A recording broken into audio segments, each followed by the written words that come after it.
I want to thank Dr. Charles for this invitation. I'm really very excited to have this conversation with all of you today.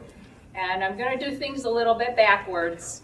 I got discombobulated finding a parking spot and left all the PowerPoint handouts on the back seat of my car. So at the break, I'm going to run out and get them. I have copies for everybody. And I can also forward those to Dr. Charles to send to all of you. So I'm hoping that this morning you can take a few minutes just to sit and listen and think together with me about a very, very important topic, which is implementation practice. How do you design new programs in ways, or how do you approach the practice of implementing a new program in a scientific way that tries to create the best platform for ensuring success? And I want to either introduce you to or reintroduce you to an implementation framework that was developed by the National Implementation Research Network. And this framework helps us think about the stages and the key issues that we face in implementing a new program or a practice or any type of change in our agency. Inherent in this work is the ability to move from mission to implementation. And that really requires attention to the skills and processes that we put in place to achieve our goals. It's one thing to talk about a new program or an evidence-based practice, but actually making it quite real is something else. And there's a wonderful quote from William Sloane Coffin, who was an activist and clergyman. He said, "It's one thing to say with the prophet Amos, 'Let justice roll down like mighty waters,' and quite another to work out the irrigation system." I think and I'm going to use the initials NIRN, NIRN, which stands for the National Implementation Research Network. There are really several different ways of looking at how innovations or new programs are adopted by users. And I'm going to talk about a very specific framework developed by this group. And NIRN examined the literature on many, many different kinds of programs and implementation. And they've been studying effective implementation in the social sciences for about 10 years now.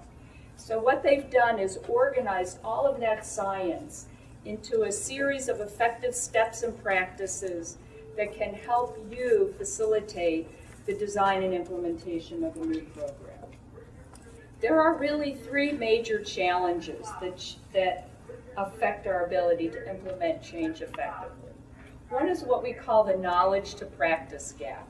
We may know a lot about a practice, but actually moving it from knowledge or information into effective everyday practices is quite another thing. It exists in many, many systems, including child welfare.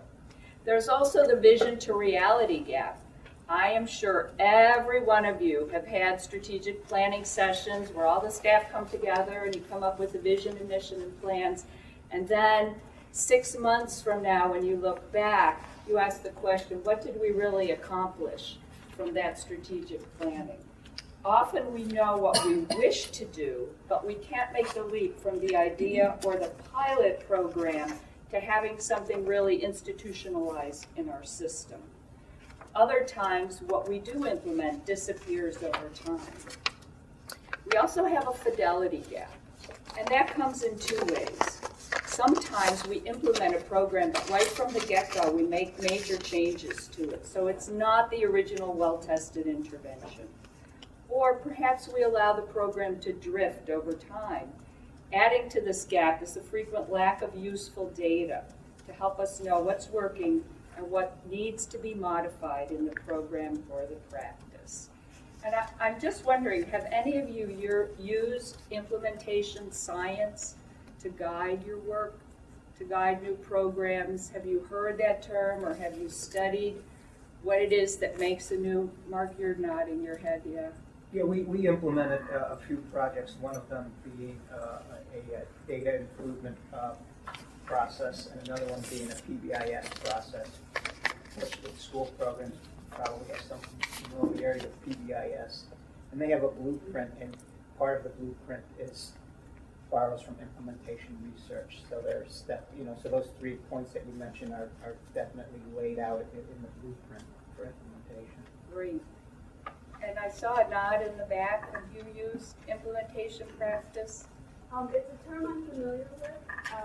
When we've gotten our evidence-based practice model up and running, and I have a feeling that I've used steps in it and didn't realize it.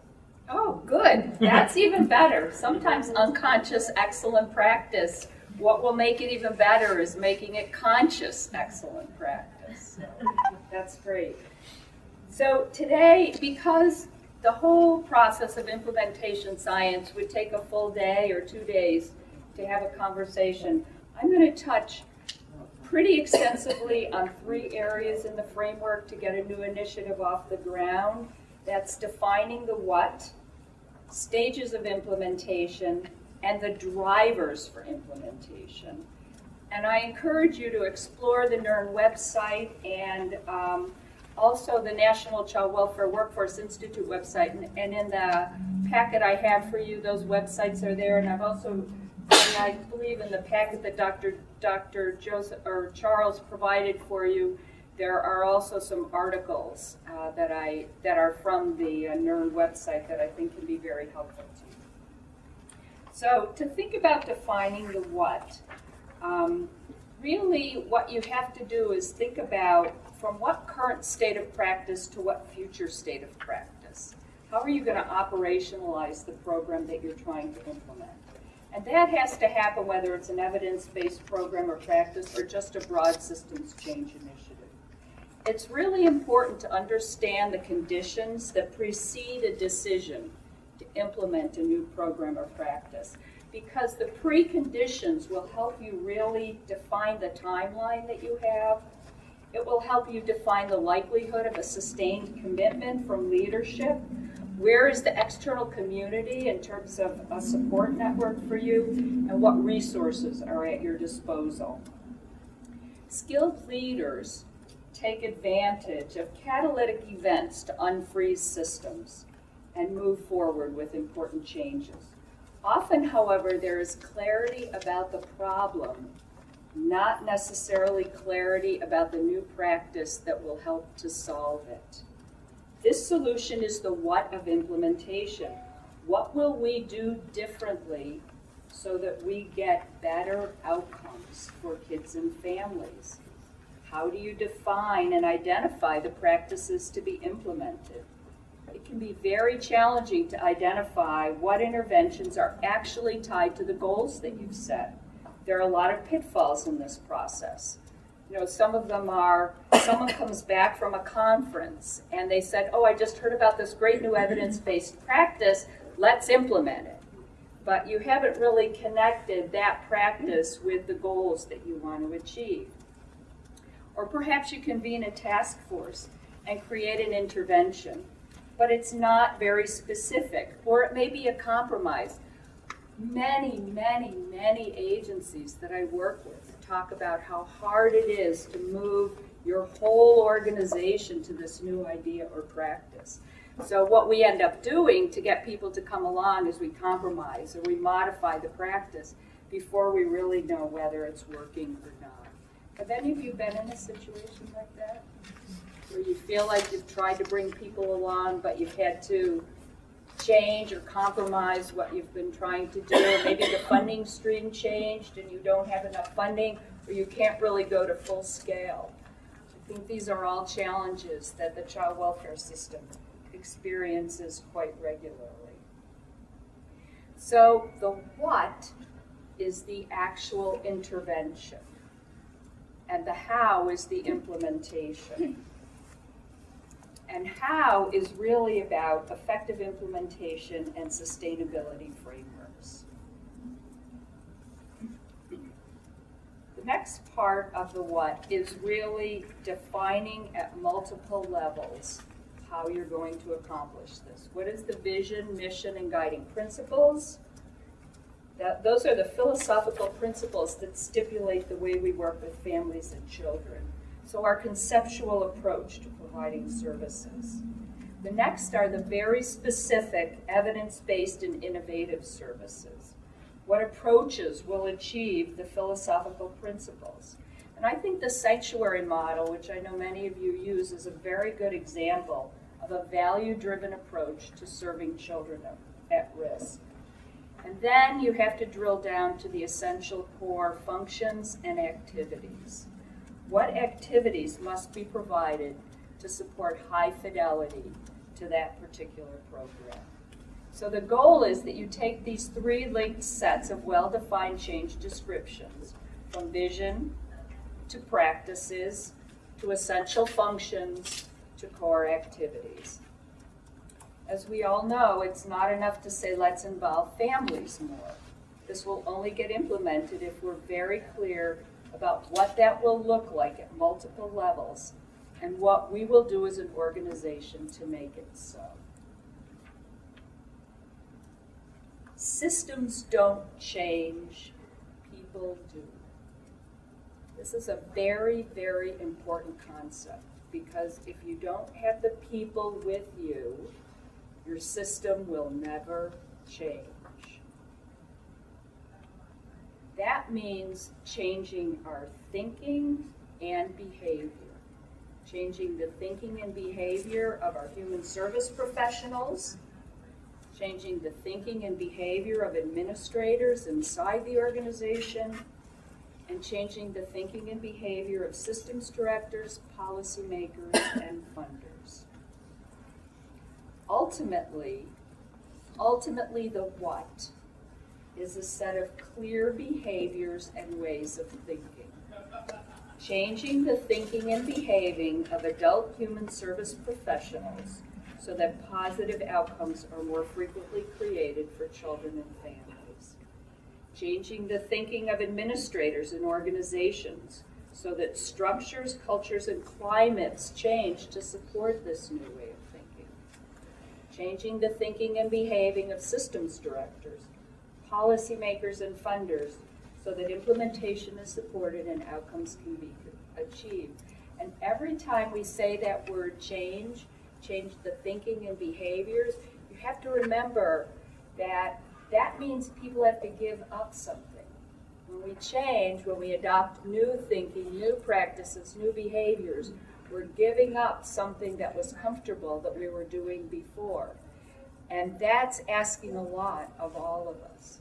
So what's in it for me becomes a very important part of the conversation as we help people move. So you want to ask yourself some very simple questions. When your systems change has been developed and implemented as intended, what will look different than the current practice? Can you specify what practices will be there that weren't there before? Can you answer the question, how will it be different? What will it actually look like so you'll know that you've achieved this new practice? What will your staff, supervisors, managers, leaders, and partner agency personnel be saying and doing more frequently, more often? And what will they be doing less often?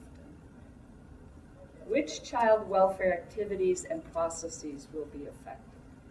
So as part of your data gathering and quality improvement, if you can answer those 4 very simple questions, sound simple, but they're not. But they're really the guiding framework for your quality assurance system.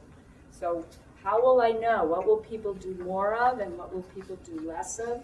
What will they say more frequently and what will they not say?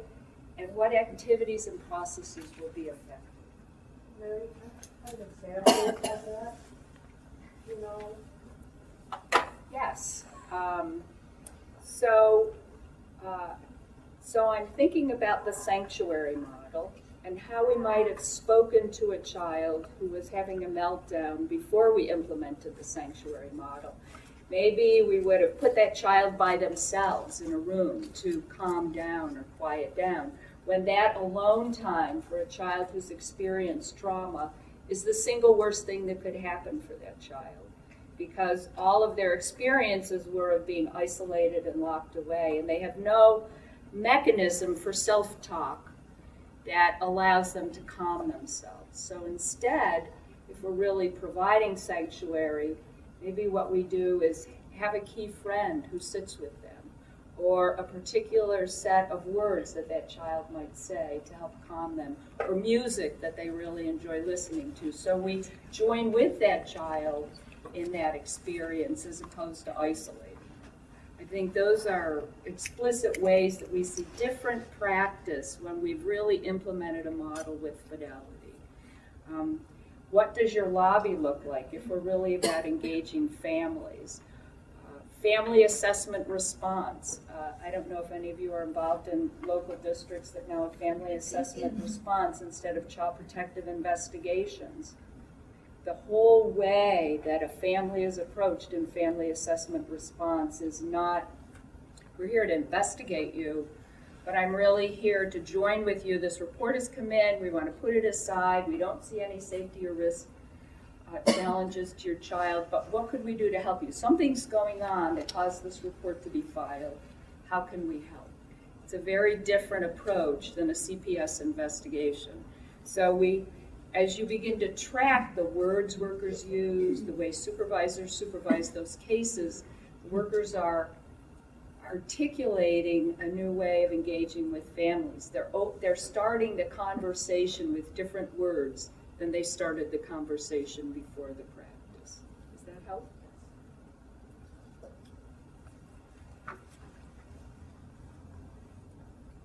So often at the beginning of a new project, we feel overwhelmed by the task of specifying the what. And I think fortunately now we have a lot of evidence about the building blocks of effective interventions. So at a basic level, good interventions build on the evidence about the nature of the problem we are hoping to intervene in, the risk and protective factors for the problem, and the theories about why. So that as you're evaluating different evidence-based practices, if you can answer the question, this practice really has evidence of addressing the very particular problem we're hoping to intervene in. So for functional family therapy, high-risk adolescent behavior, there's a lot of evidence that FFT, if used with fidelity, really makes a difference in families that have high-risk adolescents, and that's your population. You can say with some confidence functional family therapy is probably a good fit for this particular program. And then it also addresses the risk and protective factors for the problems and the theories about why. It thinks about adolescent behavior, it thinks about the integrative nature of the way families interact with adolescents, what is the stage and age of development of that child, what normal developmental pathways are they on, and why is that conflict happening between a child and an adolescent. So FFT on many, many levels can respond to both of those questions. But you also have to ask yourself about the theory, about how change occurs, specifically with the problem that you're trying to address. So what is the theory about how we work with adolescents inside families where there is all this conflict? And now I think our science, our social science has moved a long way in helping us have much, much better developmentally appropriate, trauma-based theories about children and families that can begin to guide our practice. We also now know a lot about the practices that have been used in other settings to intervene and the evidence for success. So now what you need, is systems inside your agencies to support those practices. So how do you do that? Like human beings, change practice goes through some very predictable stages. In the beginning, you need to explore what those practices are. Then you need to install them. In other words, just like putting an engine in a car before you can drive it down the road, you have to put the program or the practice into the agency before you can start to implement it.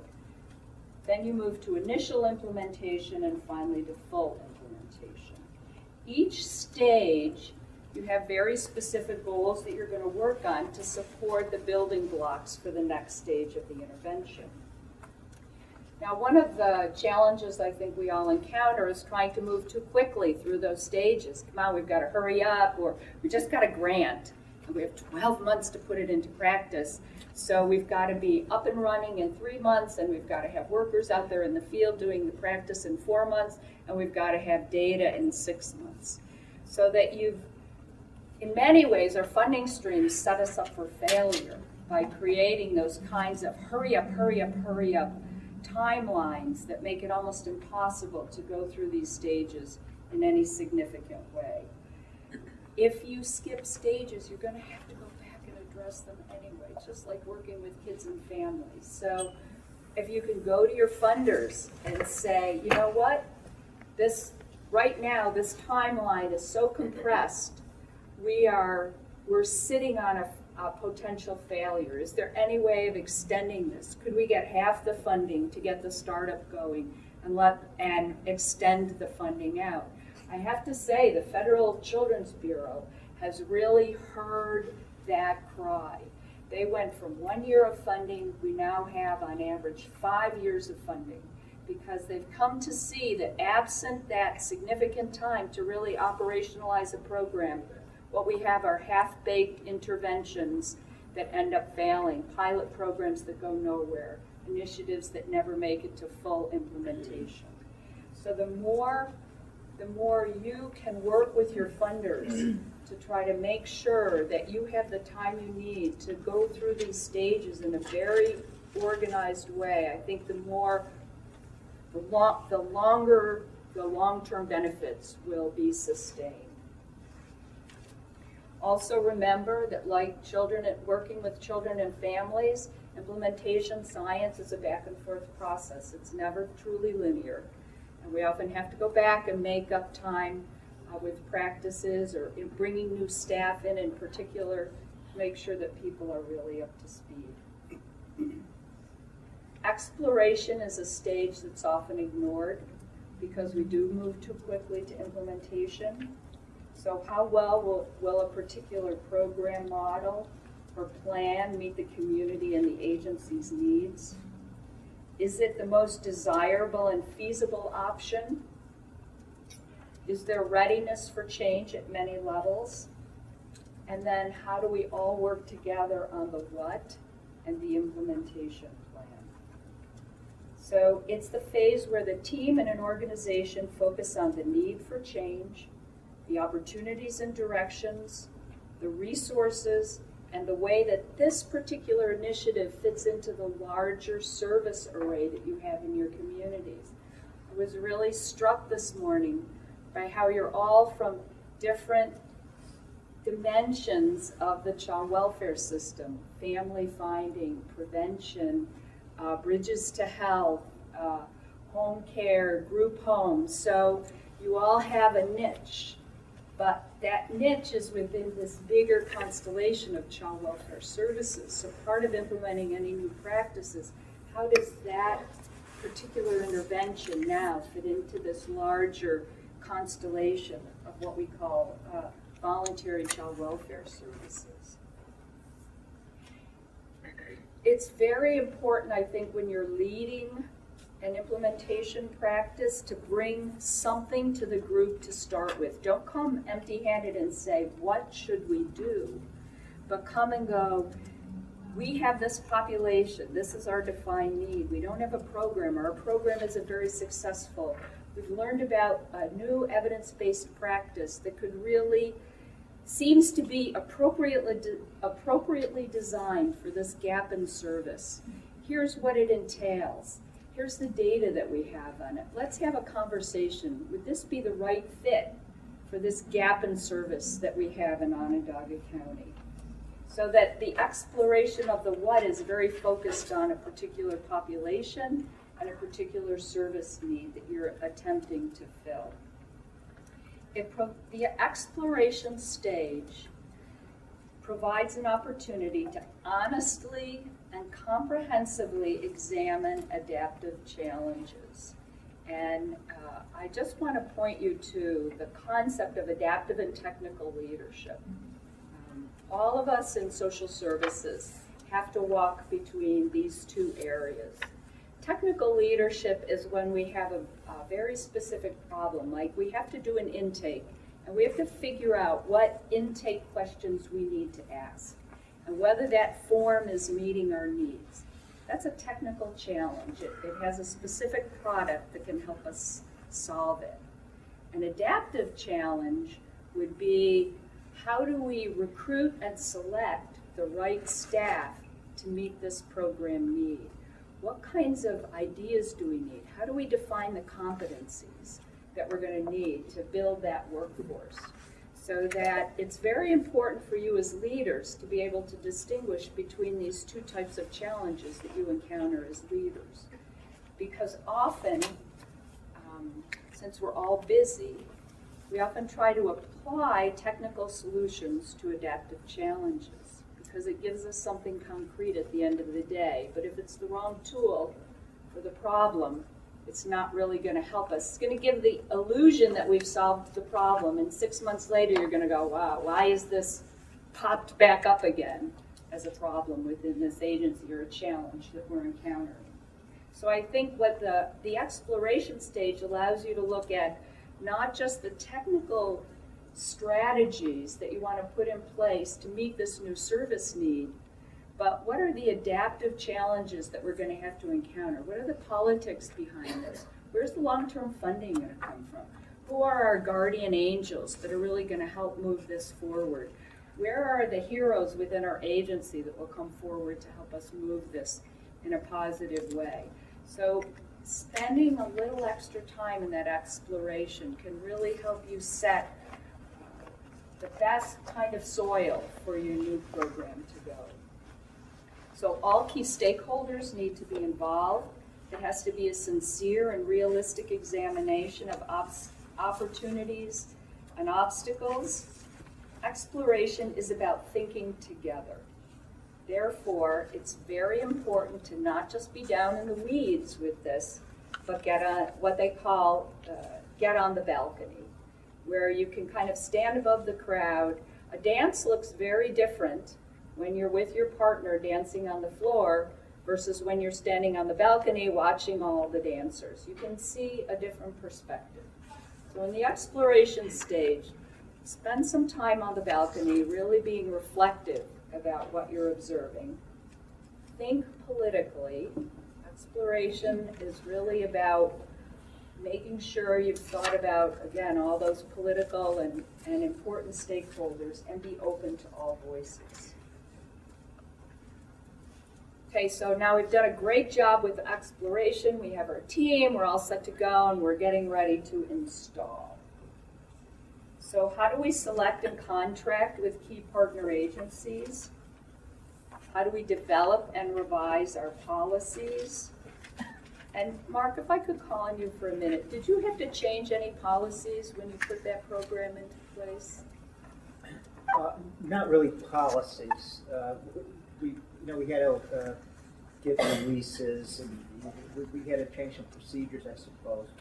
But I think the policies were in place. We needed to change some practices. I really don't think I'm not recalling any policies. Although one of the initiatives involved working with we were fortunate to work with the Child Welfare Workforce Initiative for a period of about 18 months.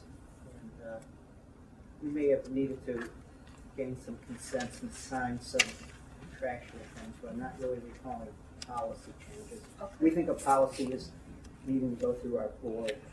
We informed our board of trustees, but not really recalling any policy changes. Okay, but maybe some procedures that you had within the agency. Yeah, plenty of procedural changes. But that, I think it's always important during installation to think about that. Like, what's the spillover effect going to be of this as we move to installation? So, developing and revising policies, developing training for the staff, outcome measures, and considering staff positions. So the installation is really making the structural and instrumental changes to initiate the service or program. And in this phase, change is coming closer to home for members of the organization and communities, and they can see the change is coming. So once you reach this stage, resistance also starts to build up within the organization. Is this another flash in the pan, another flavor of the month, the next thing that they're going to thrust on us to do in child welfare, but it will have no sustainability? How serious are they about it? What's it going to mean to me for my everyday practice? What kinds of training am I going to have to go to? This probably isn't true for any of you because you're all really excellent workers and supervisors and managers. But I've had the pleasure of walking into a training class of supervisors, some of whom have been supervisors for 20 years, who sit there like this. Okay, I dare you to teach me anything new. And so I think as managers and leaders, it's how do you create excitement? How do you really generate the investment and involvement of your staff in really wanting to engage with this new practice that you're trying to create? And so here, for you as managers, you are going to have to regulate distress and orchestrate conflict in healthy ways. Because these people are going to be worried and they're going to be resistant.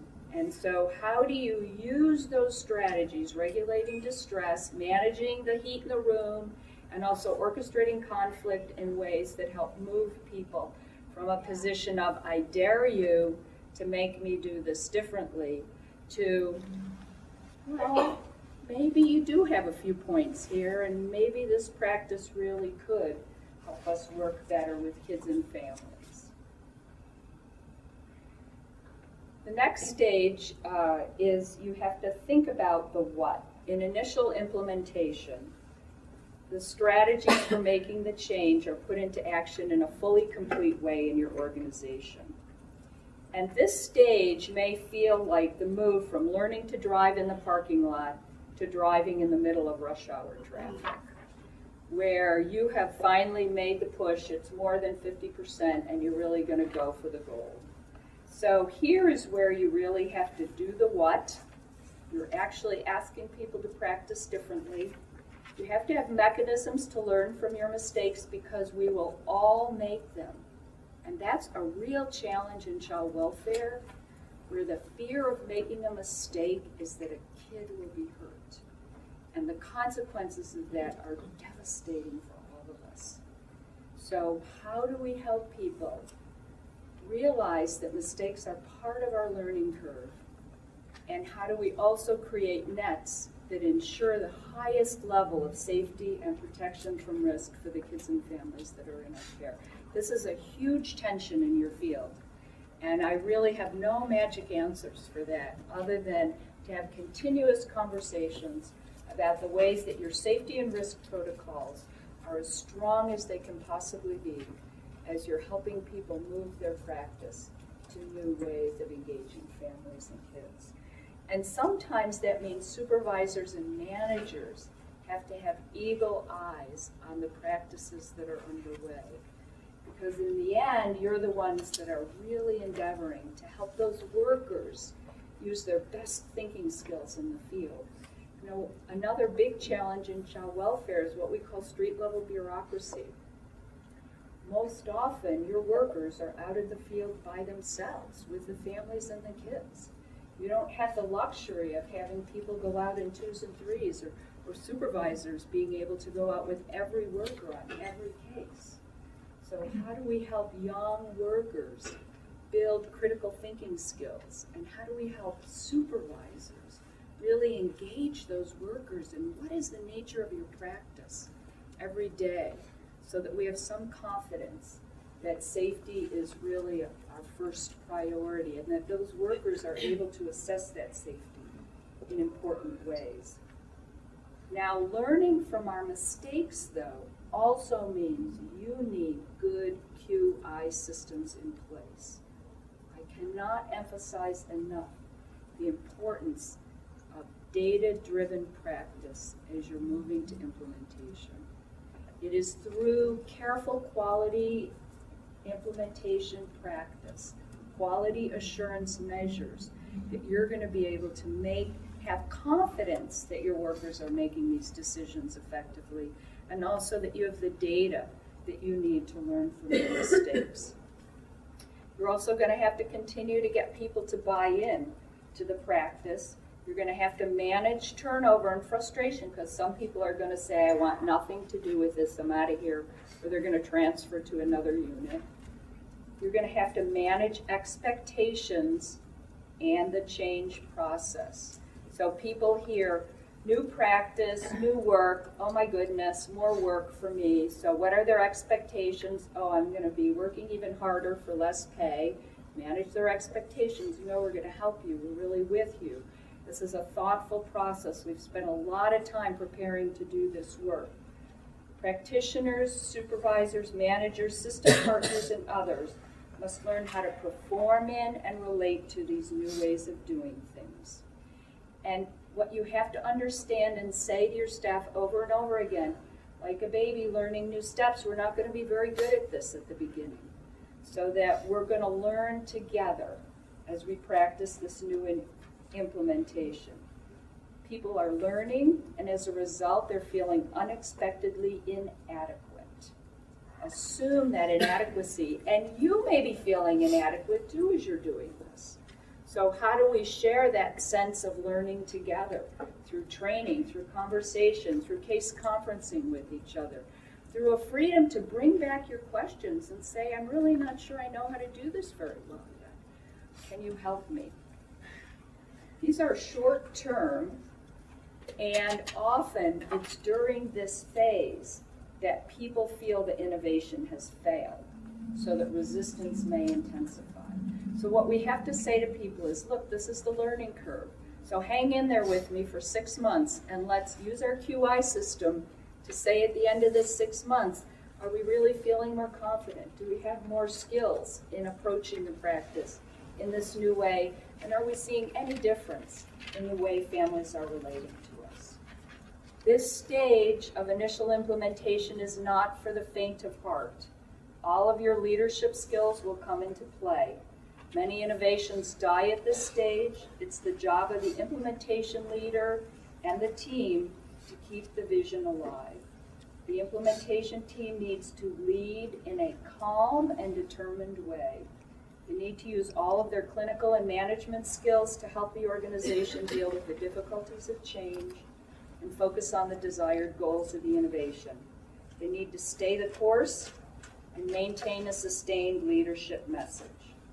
You also need to continue to cycle back to mini exploration, planning, and installation to deal with unforeseen issues. So you're always going back. Oh, do we need to modify anything? Learn from your mistakes and focus on developing system solutions rather than having people go off on their own and make changes to the program. Let's look at this systematically, not your unit making a little change in how you're going to do this practice. Set up regular feedback loops with the field.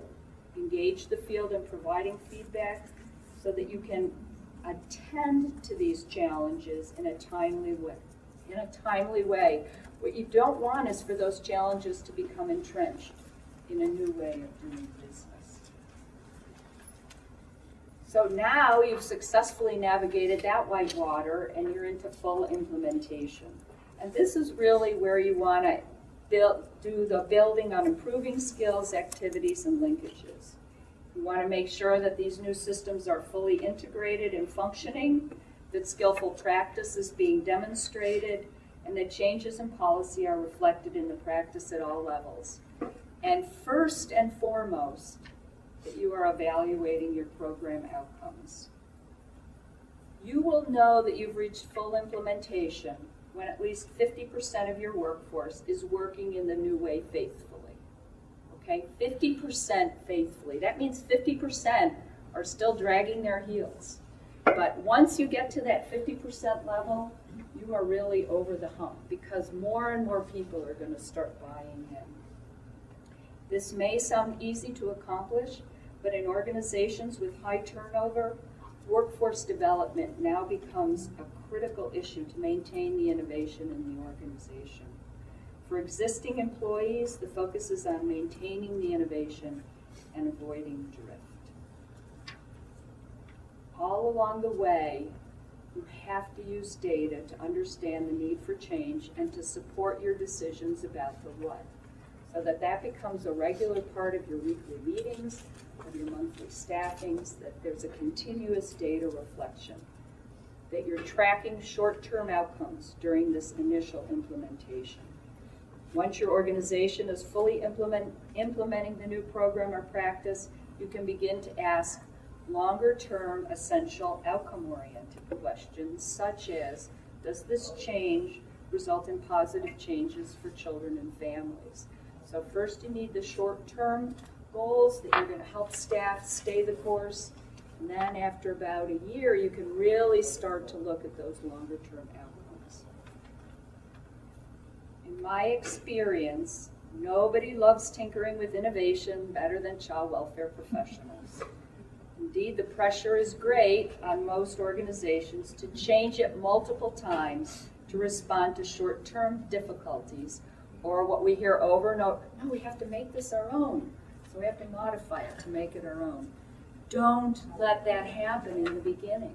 If you don't even give it a chance to embed itself, it would be like planting a whole bunch of lettuce seeds and a week later going, well, I'm not sure I like that lettuce, and plowing them all up and planting a different kind of vegetable. And you're never going to know if your lettuce grows if you're always changing or modifying or making those tweaks. Resist that urge. If an innovation is well grounded in existing knowledge, well planned and well executed in the installation and initial implementation stage, and well assessed in terms of the various levels of outcomes, let the process roll.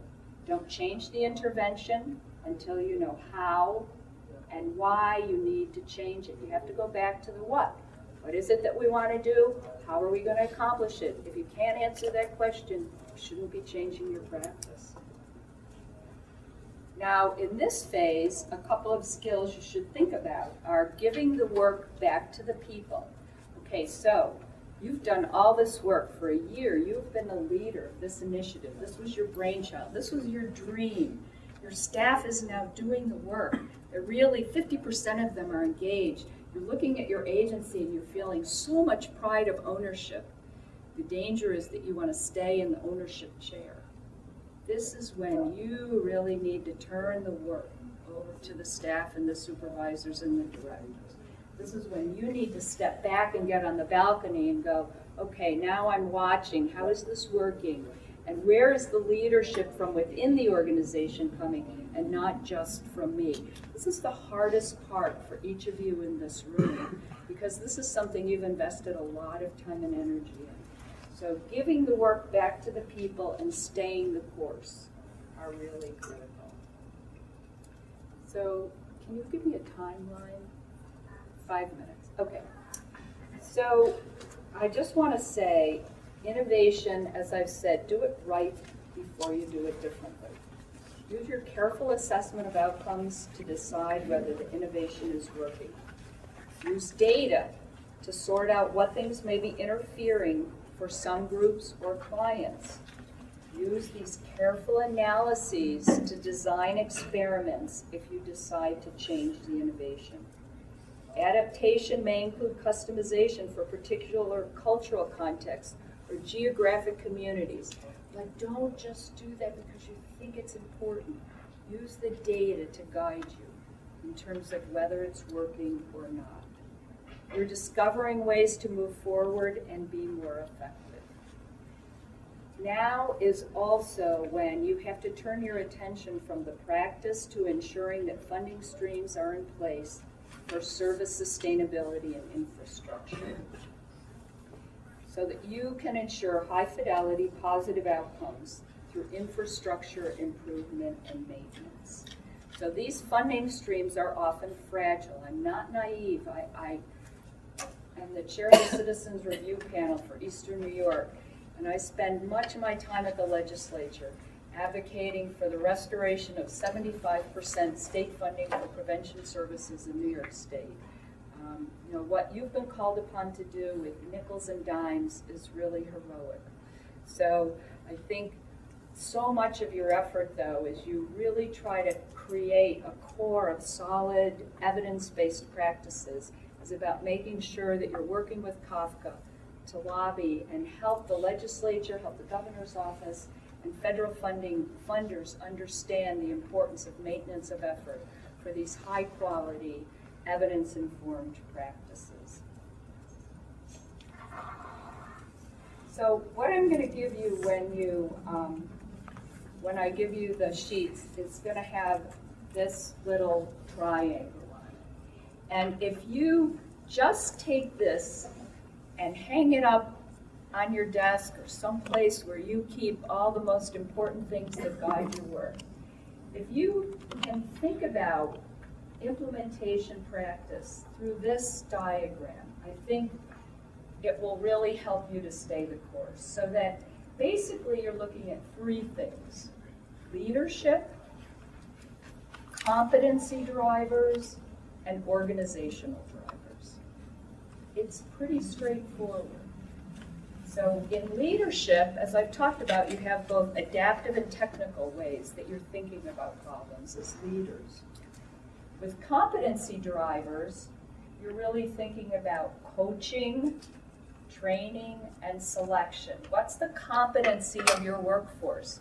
What's the competency of your supervisors and managers to operationalize this initiative?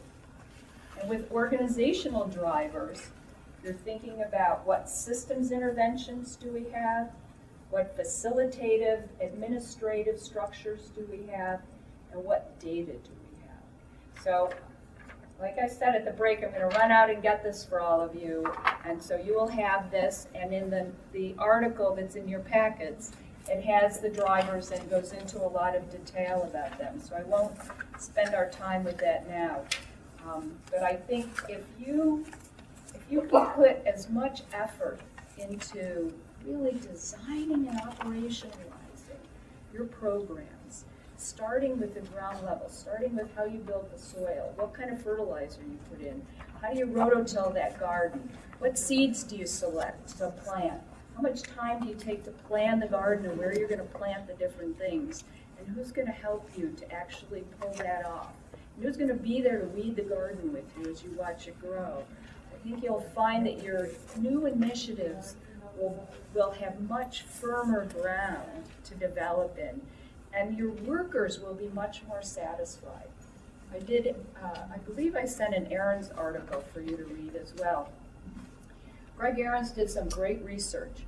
People have always said, oh, workers hate fidelity-based programs or evidence-based programs. Social workers want the freedom to decide to do whatever they want. Greg Ahrens did some great research that showed if you take an evidence-based program and implement it with fidelity, provide the training and supports that your staff need to feel competent, it reduced turnover in child welfare agencies. Because all of a sudden, people felt like, wow, I'm really effective at what I do, as opposed to often that sense of seat of our pants practice. Are we really getting at the outcomes that we want? You have such complex and difficult families. It's really hard to see the successes. But when we implement evidence-based practice, provide the training and support that they need, use the data to show that the outcomes are better, turnover went down, and MSW workers said, I really like working for this agency because I feel like I'm effective at what I do. So I think that the pre-work that you can do to create this groundwork for evidence-based practices is really critical for the long-term successes that I know you're all trying to achieve. So I want to thank you for this opportunity to talk with you, and I guess, do we have some time for you?